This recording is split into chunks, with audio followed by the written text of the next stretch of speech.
టీవీ3 news కు స్వాగతం. ముందుగా వార్తల్లోని ముఖ్యాంశాలు. సీఎం ములుగు పర్యటన ఏర్పాట్లపై అధికారులతో సీతక్క సమీక్ష. ములుగు నుంచే హమ్ రోడ్ల పనులకు శ్రీకారం. ప్రారంభోత్సవ ఏర్పాట్లు వేగవంతం. మేడారం ఆక్రమణలపై కఠిన చర్యలు.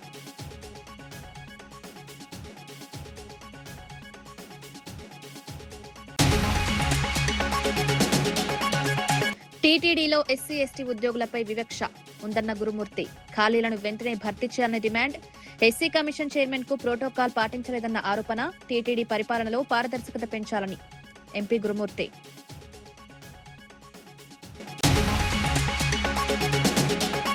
చేనేత కార్మికుల సంక్షేమానికి ప్రభుత్వం అండగా ఉంటుందన్న మంత్రి. నేతన్న సేవతో చేనేత కుటుంబాలకు ఆర్థిక భరోసా. చేనేత ఉత్పత్తులకు విస్తృత మార్కెట్. సాంప్రదాయ నేర్పు కళ పరిరక్షణకు ప్రత్యేక చర్యలు.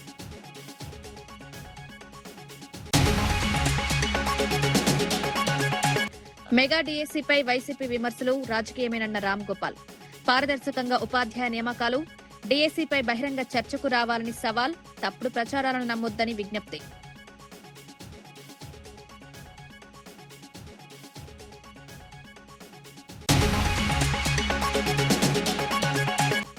మెగా డీఎస్సీ ఎంపికలపై ఆరోపణలకు విద్యాశాఖ పూర్తి వివరణ. హారిజాంటల్ రిజర్వేషన్ ప్రకారమే పోస్టుల భర్తీ. డీఎస్సీ నియామకాలు పూర్తిగా పారదర్శకంగా జరిగాయన్న తమీం. అధికారిక సమాచారాన్ని నమ్మాలని సూచన. జాతీయ చేనేత దినోత్సవాన్ని పురస్కరించుకుని శ్రీ సత్యసాయి జిల్లా ధర్మవరంలో ఘనంగా నిర్వహించిన కార్యక్రమంలో మంత్రి సత్యకుమార్ యాదవ్ పాల్గొన్నారు. శివానగర్ సర్కిల్లోని నేతన్న విగ్రహానికి పూలమాల వేసి నివాళులర్పించారు. అనంతరం చేనేత కార్మికులను ఉద్దేశించి మాట్లాడుతూ ధర్మవరం పట్టు వస్త్రాలకు అంతర్జాతీయ స్థాయిలో గుర్తింపు తీసుకురావడానికి ప్రభుత్వం కృషి చేస్తుందని తెలిపారు. చేనేత రంగ అభివృద్ది, నేత కార్మికుల సంక్షేమం కోసం కూటమి ప్రభుత్వం అనేక కార్యక్రమాలు అమలు చేస్తోందన్నారు. సాంప్రదాయ చేనేతకు మార్కెట్ విస్తరణ, ఆధునిక సౌకర్యాల కల్పనపై ప్రత్యేక దృష్టి సారిస్తున్నామన్నారు.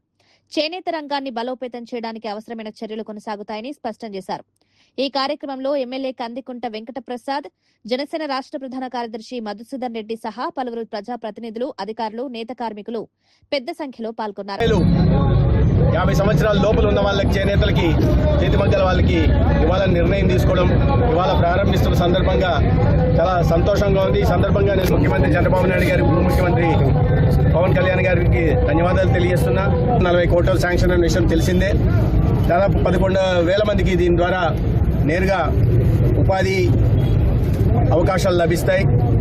తర్వాత కొత్త టెక్నాలజీలు కానీ మరింత విస్తృతపరచడానికి, ఒక ధర్మవరం సిల్క్ని బ్రాండ్గా తయారు చేయడానికి అవకాశం ఉంది. దాన్ని ఇప్పటికే అయిపోయే పనులన్నీ అయ్యాయి. టెండర్ పిలవడం అవుతుంది. ఈ నెలలోనే గౌరవ ముఖ్యమంత్రి గారు, అదేవిధంగా కేంద్ర జౌళి శాఖ మంత్రి గిరిరాజ్ సింగ్ గారు వచ్చి దానికి భూమి పూజ చేయడం జరుగుతుంది. దీన్ని 1.5 సంవత్సరం లక్ష్యం పెట్టుకున్నాం. 1.5 సంవత్సరంలో పూర్తి చేసి తద్వారా ధర్మవరం చేనేతలకు ప్రత్యేక గుర్తింపు తీసుకురావాలని, చేనేతలకు ఆ గౌరవాన్ని దక్కేలాగా చేయడం కోసం కూటమి ప్రభుత్వం పనిచేస్తాం. మెగా డీఎస్సీ ఉపాధ్యాయ నియామకాలపై వైసీపీ చేపడుతున్న ఆందోళనలను ఎమ్మెల్సీ భూమిరెడ్డి రామ్గోపాల్ రెడ్డి తీవ్రంగా తప్పుపట్టారు. ప్రభుత్వం నిబంధనలకు అనుగుణంగా పూర్తిస్థాయి పారదర్శకతతో 16,000కు పైగా ఉపాధ్యాయ పోస్టులను భర్తీ చేసిందని తెలిపారు. ప్రతి అభ్యర్థికి న్యాయం జరిగేలా ఎంపిక ప్రక్రియ నిర్వహించామన్నారు. అయినప్పటికీ రాజకీయ ప్రయోజనాల కోసమే వైసీపీ నేతలు నిరసన చేపడుతున్నారని ఆరోపించారు. డీఎస్సీ నియామకాలపై ఎలాంటి అక్రమాలు జరిగాయని భావిస్తే బహిరంగ చర్చకు రావాలని వైసీపీ నేతలకు సవాల్ విసిరారు. ప్రభుత్వం చేపట్టిన నియామక ప్రక్రియల్లో ప్రజల్లో అనుమానాలు కలిగించే ప్రయత్నాలు మానుకోవాలని సూచించారు. అర్హత, మెరిట్ ఆధారంగానే ఉపాధ్యాయ పోస్టుల భర్తీ చేశామని మరోసారి స్పష్టం చేశారు. యువత భవిష్యత్తుతో రాజకీయాలు చేయడం సరికాదని, వాస్తవాలను ప్రజలకు తెలియజేయాలన్నారు. నారాయణ కోకోలో పాల్గొన్న దానికి ఉద్యోగం ఇవ్వడం జరిగింది. ఈ 2,300 మంది పొందిన ఉద్యోగాల్లో దాదాపు 14,500 మంది పార్టిసిపేషన్ వాళ్ళకు ఉద్యోగాలు ఇవ్వడం జరిగింది. అంటే మీరు పార్టిసిపేషన్ వాళ్ళకి ఇస్తే ధర్మ సంస్థాపనార్థం మీరు ఇచ్చినట్లు, అంటే క్రీడలను ప్రోత్సహించినట్టు. మేము అదే నిబంధనలు పాటించి నిబంధనలను దాని ప్రకారం ఇస్తే మీ ఇష్టానుసారంగా ఇచ్చినట్లు మాట్లాడడం జరుగుతోంది. వైసీపీ చేపడుతున్న నిరసనలపై ఎమ్మెల్యే కోటంరెడ్డి శ్రీధర్ రెడ్డి తీవ్ర విమర్శలు చేశారు. నిరసనలు చేయడం కంటే ప్రాయశ్చిత్త దీక్షలు చేపట్టాల్సిన అవసరం వైసీపీకి ఉందన్నారు. గత 5 ఏళ్ల పాలనలో రాష్ట్ర అభివృద్ధిని పూర్తిగా దెబ్బతీసిందని ఆరోపించారు. ప్రస్తుతం ముఖ్యమంత్రి చంద్రబాబు నాయుడు నాయకత్వంలో రాష్ట్రం అభివృద్ధి దిశగా వేగంగా ముందుకు సాగుతోందన్నారు. రాజధాని అంశంపై వైసీపీ వైఖరి రాష్ట్రానికి నష్టం చేసిందని విమర్శించారు. అభివృద్ధిని చూసి వైసీపీ అధినేత జగన్మోహన్ రెడ్డి ప్రజల దృష్టి మళ్లించే రాజకీయాలకు పాల్పడుతున్నారని ఆరోపించారు. ప్రజలను తప్పుదోవ పట్టించే ప్రయత్నాలు మానుకోవాలని సూచించారు. అభివృద్ధి పదంలో ముందుకు తీసుకుని పోతున్నారు. దాన్ని చూసి వైఎస్ఆర్ కాంగ్రెస్ పార్టీ ప్రాయశ్చిత్త దీక్ష. వైఎస్ఆర్ కాంగ్రెస్ పార్టీ పరిపాలనలో పరిశ్రమలు వెళ్లిపోయినాయి. కానీ ఈనాడు చంద్రబాబు గారు ముఖ్యమంత్రిగా పరిశ్రమలు ఆంధ్రప్రదేశ్కు వస్తాయి. కొన్ని లక్షల కోట్ల పెట్టుబడులు ఆంధ్రప్రదేశ్కు వస్తున్నాయి. మన యువతరానికి లక్షల ఉద్యోగాలు వస్తాయి. వేల మందికి టీచర్ ఉద్యోగాలు ఒక్క సంతకంతో నారా లోకేష్ గారు ఇస్తే జీర్ణించుకోలేక రకరకాల భాష, రకరకాల విన్యాసాలు వైఎస్ఆర్ కాంగ్రెస్ పార్టీ నాయకులు మాట్లాడుతూ ఉన్నారు. వారి మాటల్ని వారి విజ్ఞతగా వదిలేస్తూ పేకాటలో గెలిచిన వాళ్ళకి టీచర్ ఉద్యోగం ఏ ఒక్కరికైనా ఇచ్చి ఉంటే దోనయ్య ఈయన పేకాట్లో గెలిచాడు కాబట్టి టీచర్ ఉద్యోగం ఇచ్చారు అని వైఎస్ఆర్ కాంగ్రెస్ పార్టీ నాయకులు రుజువు చేస్తే గంటలోపు నా శాసనసభ సభ్యత్వానికి రాజీనామా చేస్తానని చెప్పని బహిరంగ ప్రకటిస్తూ ఉన్నా. యాదాద్రి భువనగిరి జిల్లాలోని బీఆర్ఎస్ పార్టీ కార్యాలయంలో నిర్వహించిన మీడియా సమావేశంలో బీఆర్ఎస్ రాష్ట్ర నాయకుడు ఏనుగుల రాకేష్ రెడ్డి కాంగ్రెస్ ప్రభుత్వంపై తీవ్ర విమర్శలు చేశారు. ఎన్నికల ముందు అనేక హామీలిచ్చి అధికారంలోకి వచ్చిన కాంగ్రెస్ ప్రభుత్వం వాటిని అమలు చేయడంలో పూర్తిగా విఫలమైందన్నారు. ప్రతి సంవత్సరం 2 లక్షల ఉద్యోగాలు ఇస్తామని, నిరుద్యోగ భృతి 4,000 రూపాయలు అందిస్తామని, పోస్ట్ గ్రాడ్యుయేట్ పూర్తి చేసిన వారికి 1,00,000 రూపాయలు ఇస్తామని హామీ ఇచ్చి నిరుద్యోగులను మోసం చేసిందని ఆరోపించారు. ఒక్క హామీ కూడా నెరవేర్చకుండా అన్ని వర్గాల ప్రజలను నిరాశపరిచిందన్నారు. రాష్ట్రంలో రాక్షస పాలన కొనసాగుతోందని విమర్శించారు. రానున్న రోజుల్లో ప్రజలే కాంగ్రెస్ ప్రభుత్వానికి తగిన గుణపాఠం చెప్తారని వ్యాఖ్యానించారు.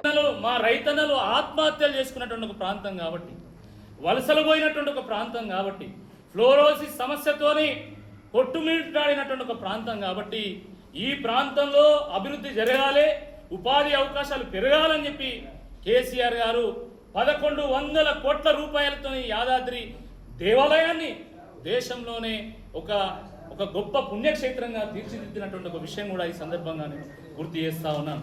అదే కాదు, మన ప్రాంతంలో ఉన్నటువంటి బీబీ నగర్కి ఎయిమ్స్ని తీసుకొచ్చి కూడా ఇక్కడ ఉపాధి అవకాశాలు పెంచేటువంటి ఒక ప్రయత్నం కూడా కేసీఆర్ గారి హయాంలో చేయడం జరిగింది. కానీ దురదృష్టకరమైనటువంటి విషయం ఏంటంటే, ఏ ముహూర్తాన రేవంత్ రెడ్డి గారు ప్రమాణ స్వీకారం చేసిండో కానీ ఈ 2.5 ఏళ్లలో ఒక విధ్వంసం చేసిన తెలంగాణలో విధ్వంసాన్ని సృష్టించండి. ఆయన 20 ఏళ్ళు వెనక్కి పోయింది ఈరోజు తెలంగాణ రాష్ట్రం. మీరు ఆలోచించండి, ఏ ముఖ్యమంత్రి అయినా కూడా ముఖ్యమంత్రి కాగానే పాజిటివ్గా ముందుకెళ్ళి ప్రజల్లో ఒక విశ్వాసం కల్పించి పెట్టుబడిదారులకు ఒక విశ్వాసం కల్పించేటువంటి ఒక ప్రయత్నం చేస్తారు.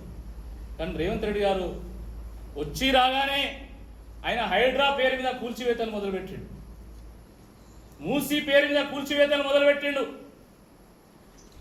ఒక్కొక్క స్క్వేర్ ఫీట్కు 100 రూపాయలు ఇవ్వాలి, 200 రూపాయలు ఇవ్వాలని చెప్పి రియల్ ఎస్టేట్ వ్యాపారులను బ్లాక్మెయిల్ చేసేటువంటి ఒక ప్రయత్నం చేసింది. ఇదే కాకుండా నా రాష్ట్రం మొత్తం దివాలా తీసింది, అప్పుల పాలైపోయింది. నన్ను కోసుకదిన్న రూపాయలది, నన్ను దొంగను చూసినట్టు చూస్తానని చెప్పేసి మొత్తము రాష్ట్రాన్ని బదనాం చేసేటువంటి ఒక ప్రయత్నం చేసిండు. రాష్ట్ర ఇమేజ్ను మొత్తం దిగజార్చేటువంటి ఒక ప్రయత్నం చేసిండు.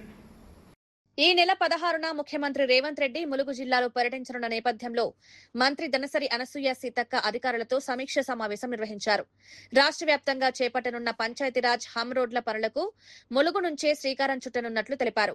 ముఖ్యమంత్రి మేడారంలో వనదేవతలను దర్శించుకున్న అనంతరం ములుగులో పలు అభివృద్ధి కార్యక్రమాలకు శ్రీకారం చుట్టడంతో పాటు నూతన కలెక్టరేట్ భవనం, ఇందిరమ్మ మహిళా శక్తి భవనాన్ని ప్రారంభించారని వెల్లడించారు.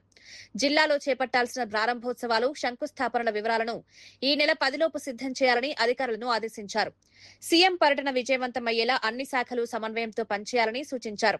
మేడారం పరిసరాల్లో ఆక్రమణలు, అనుమతి లేని వ్యాపారాలపై కఠిన చర్యలు తీసుకోవాలని అధికారులకు ఆదేశాలు జారీ చేశారు. కన్నాయగూడెం మండలం అమ్మాయి అక్కడ 10th వరకు చదువుకొని ఇక్కడ మీ జవహర్ నగర్ లో ఇంటర్ స్టూడెంట్ గా ఇక్కడ డిస్ట్రిక్ట్ ఫస్ట్ వచ్చిండ్రు. అట్లనే నెక్స్ట్ దాంట్లో కూడా మనం మంచి రిజల్ట్ తీసుకురావాలి. మేమిద్దరం ఏదో మాటలలో మీ పేరు వచ్చినట్టుంది, అందుకనే పాప సార్ మీకు చెప్పిండు. ఏదో సబ్జెక్ట్ అవుతుంది, బట్ మళ్ళీ ఇంకొక రోజు మీకు ఆఫ్టర్ 16 తర్వాత మీతో డిస్కస్ చేస్తాం, మీతో మీటింగ్ కూడా పెడతాం. ఎందుకంటే ఎక్కడైతే ఇప్పుడు మంచి రిజల్ట్ ఇచ్చారు కాబట్టి అంటే మీ వాళ్ళ ఇష్యూస్ సీఎం గారి దగ్గర మాట్లాడదామని అనుకున్నాము. అదే ఏదో చెప్పిన నేను నిన్న అట్లా మిస్ అయింది. సో మీరు మంచి రిజల్ట్ ఇచ్చినందుకు మీ అందరికీ అభినందనలు. తప్పకుండా మీ అందరితో ఒకరోజు ఇంట్రాక్షన్ పెట్టుకుంటాం, మీ సమస్యలు కూడా మాట్లాడతా. తప్పకుండా మంచి రిజల్ట్ ఇవ్వండి, ఇంకా కష్టపడండి, అంకిత భావంతో పనిచేయండి. ఓకే. ఈ ప్రోగ్రాం మనకు చాలా అత్యంత ప్రతిష్టాత్మకంగా చేసుకోవాల్సినవి డెవలప్మెంట్ యాక్టివిటీస్. అట్లనే ప్రపోజల్స్ కూడా ఇంకేమైనా ఉంటే మీరు అబ్జర్వ్ చేసినాయి, శాంక్షన్స్ తీసుకోవాల్సినవి ఉంటే కూడా ఈ 2 రోజులలో మాకు ఇస్తే ముఖ్యమంత్రి గారు వచ్చే సందర్భంలో మనం శాంక్షన్ చేయించుకోవచ్చు. R&B మనము కూడా మేడారానికి రోడ్డు 4 లైన్స్ కోసం కూడా అది మూవ్ అవుతుంది. ఒకసారి మీరు శాఖలో ఎక్కడ దాకా పోయిందో కూడా తెలుసుకోండి. ఈ లోపు సీఎం గారి దగ్గర పెట్టి అది తీసుకొస్తే జాతరకు వచ్చి. సంగారెడ్డి జిల్లా సదాశివపేట పట్టణంలో దుర్గా భవానీ జాతర మహోత్సవాలు భక్తి శ్రద్ధలతో అంగరంగ వైభవంగా నిర్వహించారు. చెన్న బసవేశ్వర ఆలయం వద్ద ప్రత్యేక పూజలతో ప్రారంభమైన ఉత్సవాల్లో నందర్లింగమయ్యను ఊరేగింపుగా పట్టణంలోని ప్రధాన వీధుల గుండా దుర్గమ్మ ఆలయం వరకు తీసుకువెళ్లారు. ఈ శోభాయాత్రలో మహిళలు, యువత, భక్తులు పెద్ద సంఖ్యలో పాల్గొని భక్తి పారవస్యంతో నినాదాలు చేశారు. ఆలయ పరిసరాలు భక్తులతో కిక్కిరిసిపోయాయి. జాతర సందర్భంగా ప్రత్యేక అలంకరణలు, సాంప్రదాయ కార్యక్రమాలు నిర్వహించారు. స్థానిక ప్రజలు కుటుంబ సమేతంగా పాల్గొని అమ్మవారిని దర్శించుకుని ప్రత్యేక పూజలు చేశారు.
మెగా డిఎస్సి నియామకాల అంశంపై వైఎస్ఆర్సీపీ రాష్ట్ర అధికార ప్రతినిధి కారుమూరు వెంకటరెడ్డి కూటమి ప్రభుత్వంపై విమర్శలు చేశారు. డిఎస్సి నియామకాలలో అక్రమాలు జరగలేదంటే సీబీఐ విచారణకు ప్రభుత్వం ఎందుకు భయపడుతోందని ప్రశ్నించారు. 16,000 ఉద్యోగాలిచ్చామని ప్రభుత్వం గొప్పలు చెప్పుకుంటోందని విమర్శించారు. మచిలీపట్నం, విజయవాడ, గుంటూరు ప్రాంతాలను ఒక మతానికి చెందిన ప్రాంతాలుగా చూపించేలా మాట్లాడడం సరికాదన్నారు. వాటికన్ సిటీతో పోలుస్తూ వ్యాఖ్యలు చేయడం ద్వారా ముఖ్యమంత్రి చంద్రబాబు ఒక మతాన్ని వ్యతిరేకిస్తున్నారా అని ప్రశ్నించారు. ప్రజల దృష్టి మళ్లించే రాజకీయాలు కాకుండా డిఎస్సి నియామకాలపై పూర్తిస్థాయి విచారణకు ప్రభుత్వం ముందుకు రావాలని డిమాండ్ చేశారు. వాస్తవాలు వెలుగులోకొస్తే ప్రజలకు నిజాలు తెలుస్తాయని కారుమూరు వెంకటరెడ్డి అన్నారు. రెడ్డి గారు పర్యటనకు సంబంధించి, అయ్యా చంద్రబాబు నాయుడు గారు మీరు వెళ్తుంటే ముఖ్యమంత్రి అయినా కూడా మీకు 164 సీట్లు ఈవీఎంల ద్వారా వచ్చినా కూడా మీ మొహం చూసి ఎవడు రాట్లా. ఈ రోజు జగన్మోహన్ రెడ్డి గారు రోడ్డు మీదకి వస్తే వేలాదిగా జనం వస్తే ఆ జనం జై జగన్ అని అరుస్తుంటే మీ గుండె ఆగిపోతుంది. ఎందుకు ఆగిపోతుంది? ఆగిపోయి అలాంటి వాగుతా ఉన్నారు. సీదిరి అప్పలరాజు గారిని పరామర్శించకూడదంట. సీదిరి అప్పలరాజు గారంట ఏదైతే వాళ్ళు నేరం చేసేసారంట. అసలు ఎలా మాట్లాడుతావో అర్థం కావట్లా. ఒక వ్యక్తి ప్రాణాన్ని తీసేస్తారా అని మాట్లాడుతున్నాం. ఎవరు వ్యక్తులు ప్రాణాలు తీసింది? రామారావు గారి దగ్గర నుంచి, మల్లెల బాబ్జీ గారి దగ్గర నుంచి, వంగవీటి రంగా గారి దగ్గర నుంచి, ఏదైతే నువ్వు చంపినటువంటి లిస్టు చదివితే ఇప్పుడు గంటల తరబడి కూడా సరిపోదు. అంతమందిని చంపించినటువంటి దుర్మార్గుడు నువ్వు కదా. 29 మంది గోదావరి పుష్కరాల్లో చనిపోయారు, మళ్ళీ కూడా పుష్కరాలు వస్తున్నాయి. కనీసం నీకు ఇంచిత్ కూడా ప్రాయచిత్తం లేదు. ఏ జగన్నాథ రథ చక్రాల్లో చనిపోలేదా? ఏ రోడ్డు ప్రమాదాల్లో చనిపోవట్లేదా? ఏ కుంభమేళాలో చనిపోలేదా అని చెప్పి ఎంత దారుణంగా దుర్మార్గంగా మాట్లాడి నువ్వు ఈరోజు మనుషుల ప్రాణాల గురించి నువ్వు మాట్లాడుతున్నావా? బతికొండగానే మనుషుల ప్రాణాలు తీసేటటువంటి నీచుడు నీకంటే ఇంకెవరన్నా ఉన్నారా ఈ రాష్ట్రంలో అని అడుగుతా ఉన్నా. అంతెందుకు మొన్న విశాఖపట్నంలో మత్స్యకారులు చనిపోతే ఒక్కళ్ళని కూడా పరామర్శించడానికి చంద్రబాబు నాయుడు గారు వెళ్ళలా. మరి ఎందుకు వెళ్ళలేదో చెప్పాలి. ఇంకోటి చెప్తాడు, డిఎస్సి ఉద్యోగాలు 16,000 ఇచ్చేసేసాము, ఆ కుటుంబాలందరినీ పిలిచి ఒక పండగ చేశామని చెప్తున్నాడు. టీటీడీలో ఎస్సీ ఎస్టీ ఉద్యోగుల పట్ల వివక్ష కొనసాగుతోందని తిరుపతి ఎంపీ మద్దెల గురుమూర్తి ఆరోపించారు. జాతీయ ఎస్సీ కమిషన్ చైర్మన్ కు కూడా కనీస ప్రోటోకాల్ పాటించకపోవడం బాధాకరమన్నారు. టీటీడీలో 10,000కు పైగా ఖాళీలు ఉన్నప్పటికీ వాటిని భర్తీ చేయకుండా ఉద్యోగులపై పనిభారం పెంచుతున్నారని విమర్శించారు. ఎస్సీ ఎస్టీ ఉద్యోగులకు పదోన్నతులు సక్రమంగా ఇవ్వడం లేదని, చిన్న వ్యాపార అవకాశాల విషయంలో కూడా వివక్ష చూపుతున్నారని ఆరోపించారు. సమావేశాలకు ఎస్సీ ఎస్టీ ప్రతినిధులను ఆహ్వానించడం లేదన్నారు. జాతీయ ఎస్సీ కమిషన్ చైర్మన్ కు తగిన గౌరవం ఇవ్వకపోవడం అత్యంత దురదృష్టకరమన్నారు. టీటీడీ పరిపాలనలో పారదర్శకత పెరగాలని, ఉద్యోగుల సమస్యలను వెంటనే పరిష్కరించాలని డిమాండ్ చేశారు. చూసుకుంటూనే ఉంటారే కానీ వాళ్ళకి సంబంధించి ఎలాంటి ఇవి ఉండవు. అలాగే దాదాపుగా 10,000కు పైన వేకెన్సీలు తిరుమల తిరుపతి దేవస్థానంలో ఉన్న ఫిల్ చేసే పరిస్థితి లేదు. తిరుమల తిరుపతి దేవస్థానంలో పనిచేస్తున్నటువంటి ఎంప్లాయీస్ మీద అధిక పని ఒత్తిడి ఉంది. కేవలం కొంతమంది సేవలోని అధికారులు, ఉన్నతాధికారులు నిమగ్నమై రాత్రి పగులు వాళ్ళ కోసమే పనిచేస్తారు కానీ తిరుమల తిరుపతి దేవస్థానం కోసం మాత్రం కాదు. ఎక్కడ ఎవరొచ్చినా కూడా దిగదుడిపే, వాళ్ళ ఇష్టారాజ్యంగా వాళ్ళ యొక్క వ్యవహారం ఉంటుంది. ఎలాంటి మీటింగులకు కూడా కనీసం ఎస్సీ ఎస్టీలకు సంబంధించినటువంటి మీటింగులకు కూడా ఎవరిని పిలిచే పరిస్థితి లేదు. మీరు చూడొచ్చు అధికారుల యొక్క ప్యాటర్న్ ఎట్లుంటుంది, ఎవరెవరికి ఎన్ని ప్రమోషన్లు ఇచ్చున్నారు, ఎవరెవరు ఏ పొజిషన్లో ఉన్నారు, ఎంతకాలం ఉంటారో కూడా తిరుమల తిరుపతి దేవస్థానంకి సంబంధించినటువంటి ఉద్యోగుల ప్రమోషన్ లిస్ట్ చూస్తే క్లియర్గా అర్థమవుతుంది. అదేమన్నా క్వశ్చన్ చేస్తాము అన్న ఉద్దేశంతో దానికి సంబంధించినటువంటి ఎవరిని రిప్రజెంటేటివ్స్ కానీ వాళ్ళని కానీ రానివన్న పరిస్థితి. సాక్షాత్ చైర్మన్కే దిక్కులేదు పైన తిరుమలలో. ఈరోజు రాత్రి పోతే ఆ చైర్మన్ కేంద్ర మంత్రి స్థాయి ర్యాంక్ అతనిది. ఎవరో తమకు కావలసినటువంటి భజన పరుల్ని గర్భాలయంలో సాక్షాత్ వెంకటేశ్వర స్వామి ముందు పెట్టి ఇదే చైర్మన్ని, క్యాబినెట్ ర్యాంక్ ఉన్న చైర్మన్ ఎక్కడో మూల గడప కోతలు పడేస్తారు. SC commission chairman. SC commission chairman యొక్క ప్రెసిడెంట్ ఆఫ్ వారెంట్ ఏ విధంగా ఉంటుందంటే సుప్రీంకోర్టు జడ్జి కన్నా మిన్నగా ఉంటుంది. వాళ్ళకు సంబంధించిన వాళ్ళు ఎవరో కొంతమంది కింద స్థాయికి సంబంధించినటువంటి ఎవరో కొంతమంది వ్యక్తులు వచ్చారని వాళ్ళని ముందేసుకొని ఒక గుంపుగా పెట్టుకొని కూర్చున్నారు. కానీ నేను దాన్ని ప్రశ్నించా. కనీసం ఈరోజు చైర్మన్ గారిని వితౌట్ వెయిటింగ్ లిస్ట్లో తీసుకుపోవాల్సింది పోయి అది నేను అక్కడుండి అబ్జర్వ్ చేసి ఏడ తీసుకుపోతున్నారంటే ఏం లేదు సార్, కంపార్ట్మెంట్లో కూర్చోబెట్టిపోతున్నాను. ఆ కుర్చీ కన్నా గౌరవం ఏంటయా?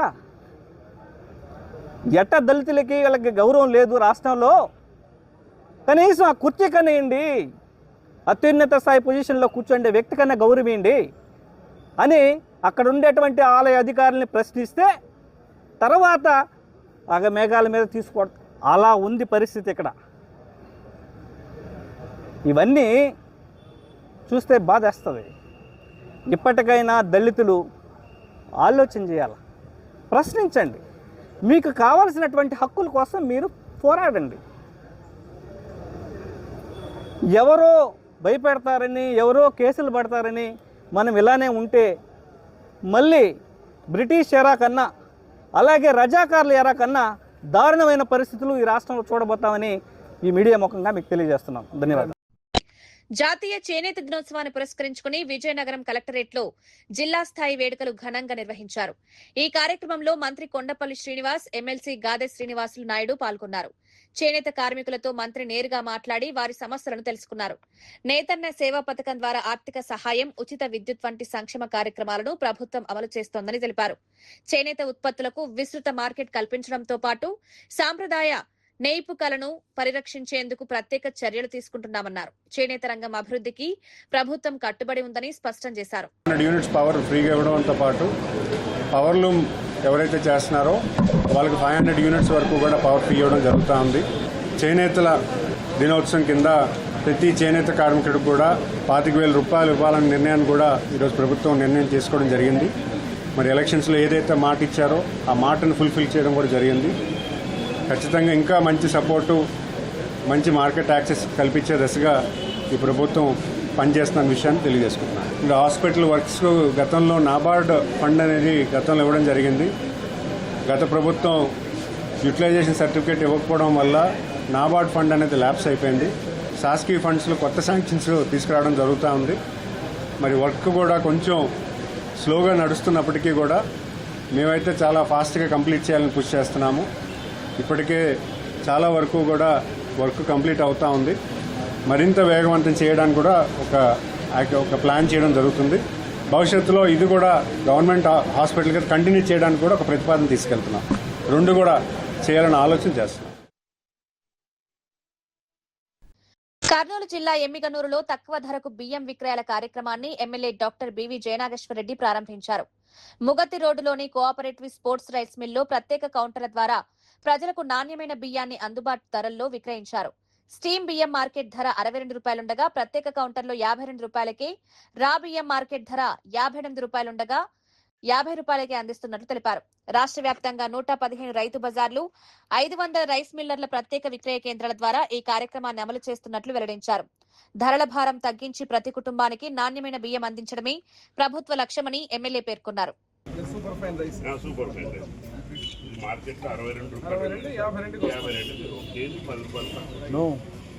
రేషన్ కార్డు కూడా మీరు స్మార్ట్ కార్డు చేసాం, ఆధార్ కార్డు చేస్తున్నాం, కానీ మామూలుగా అయితే స్మార్ట్ కార్డ్ అయింది. స్మార్ట్ కార్డు తీసుకోవాలి.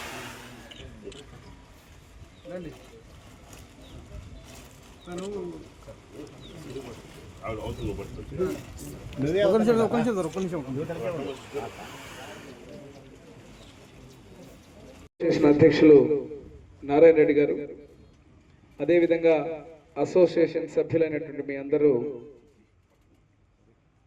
ముఖ్యమంత్రి వర్యులు మనందరి ప్రియతమ నాయకులు నారా చంద్రబాబు నాయుడు గారి యొక్క నిర్ణయాలు ఏ రకంగా ప్రజలకు మంచి చేయడమే కాకుండా ప్రతి ఒక్క వ్యవస్థను కూడా బలోపేతం చేసుకుంటూ పోవడం అనే నిర్ణయాలని ఈరోజు మన రైస్కు సంబంధించినంత వరకు, బియ్యానికి సంబంధించినంత వరకు వినియోగదారుడికి ఇబ్బంది కలగకుండా దాని యొక్క ఖర్చును తగ్గించాలా, దాని యొక్క రేటును తగ్గించాలన్న హృదయంతో అధినేత ఇచ్చినటువంటి ఆదేశాలను ముఖ్యమంత్రి వర్యుల్ని, అదేవిధంగా civil supplies minister Nadendla Manohar గారు వారి యొక్క ఆదేశాలకు రైస్ మిల్స్లో ఉన్నటువంటి అసోసియేషన్లో ఉన్నటువంటి మీరందరూ కూడా దానిని తూచా తప్పకుండా పాటించాలని చెప్పి ఈరోజు ఆ యొక్క కౌంటర్ని ఓపెన్ చేయడానికి మన ఎమ్మెగనూరులో నా చేతుల మీద ఓపెనింగ్ చేసినందుకు కూడా మీరందరికీ పేరు పేరున ధన్యవాదాలు. అదే రకంగా వేదిక మీద ఉన్నటువంటి కోఆపరేటివ్ స్టోర్ చైర్మన్ కావచ్చు, మార్కెట్ యార్డ్ చైర్మన్ గారు కావచ్చు, ఇద్దరు మండల అధ్యక్షులు కావచ్చు, డైరెక్టర్లు కావచ్చు, ఇక్కడ ఉన్నటువంటి తెలుగుదేశం కూటమి కుటుంబ సభ్యులందరికీ కూడా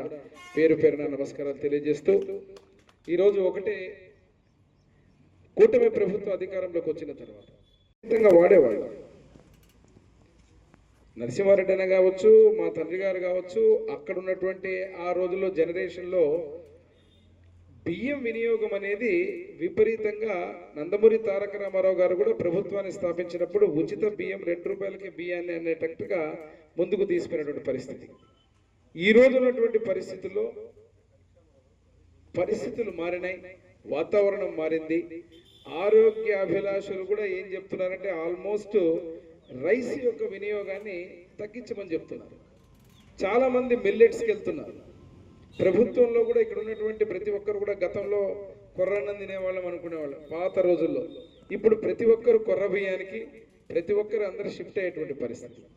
మరి ఇటువంటి పరిస్థితిలో మీరు అడిగినటువంటి 3 డిమాండ్లు, మొట్టమొదటి ఏదైతే మీరు చెప్పినారో దాన్ని ఖచ్చితంగా ముఖ్యమంత్రి వారి దృష్టికి నేను తీసుకెళ్ళి అక్కడ ఉన్నటువంటి ఏదైతే మీరు చెప్పిన గత ప్రభుత్వం కావచ్చు నిర్లక్ష్యం చేసి ఏ రకంగా మనకు సెస్ పెంచడం, ఆ సెస్ పెంచడమే కాకుండా పక్క రాష్ట్రంలో ఏదైతే బియ్యాన్ని కొనుగోలు చేసే విధానం కానీ ఈ రెండింటినీ కాకుండా అది ఖచ్చితంగా ముఖ్యమంత్రి గారి దృష్టిలో పెట్టాల్సిన 2 అంశాలు, అది ఖచ్చితంగా ప్రభుత్వం దృష్టికి తీసుకెళ్తా. మూడో విషయం ఏమిరా అంటే సోషల్ ఎన్విరాన్మెంట్. ఇక్కడ ఉన్నటువంటి అమ్మాలీలు మంచి చేసేటువంటి సాధనంగా మీరందరూ కూడా ఉన్నారు. మీకు కూడా మంచి చేయాలనే ఉద్దేశంతో ఈ ప్రభుత్వం ఉంటుంది తప్ప మీకు ఇబ్బంది కలిగించాలనే ఆలోచన ఎప్పుడు ఉండదు. ఏ రకంగా మీరు అడిగినటువంటి 3 అంశాల మీద ప్రత్యేక దృష్టి పెట్టి వాటన్నిటి మీద కార్యాచరణ తీసుకొచ్చే విధంగా ముందుకు పోతామని తెలియజేస్తూ మరొక్కసారి ఈ సందర్భంగా ఫస్ట్ టైం నేను కూడా, ఎందుకంటే ఒక రైస్ కౌంటర్ విషయంలో నేను నారాయణ రెడ్డి గారు చెప్పంగానే నేను అదే చెప్పాను, వెంటనే వస్తాను. యాక్చువల్గా ఉదయమే రావాలనుకున్న ఫస్ట్ ప్రోగ్రాము ఈరోజు మనకు సీనియర్ నాయకుడు కొద్దిగా ఆరోగ్యం బాగలేకపోతే నేను అక్కడ పిల్లిగొండలకు పోవడం జరిగింది. అక్కడ పరామర్శ ఇక్కడికి వచ్చి వెంటనే ఈ కార్యక్రమాన్ని చేసినందుకు నేను కూడా చాలా సంతోషంగా భావిస్తూ మీ యొక్క అంశాలు ఏదైతే చెప్పారో రైస్ మిల్లర్స్ అసోసియేషన్ విషయాలన్నీ ఇబ్బందులు వాటన్నిటి మీద కూడా ఒక కార్యాచరణ.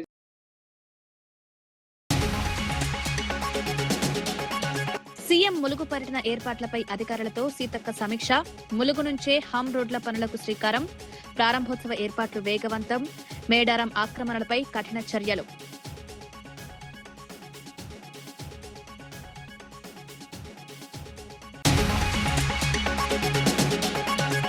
టీటీడీలో ఎస్సీ ఎస్టీ ఉద్యోగులపై వివక్ష ఉందన్న గురుమూర్తి. ఖాళీలను వెంటనే భర్తీ చేయాలనే డిమాండ్.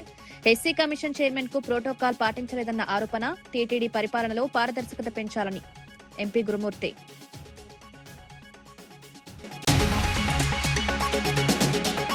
చేనేత కార్మికుల సంక్షేమానికి ప్రభుత్వం అండగా ఉంటుందన్న మంత్రి. నేతన్న సేవతో చేనేత కుటుంబాలకు ఆర్థిక భరోసా.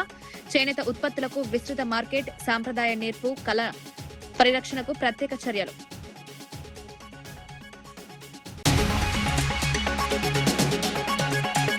మెగా డీఎస్సీపై వైసీపీ విమర్శలు రాజకీయమేనన్న రామ్ గోపాల్. పారదర్శకంగా ఉపాధ్యాయ నియామకాలు. డీఎస్సీపై బహిరంగ చర్చకు రావాలని సవాల్. తప్పుడు ప్రచారాలను నమ్మొద్దని విజ్ఞప్తి.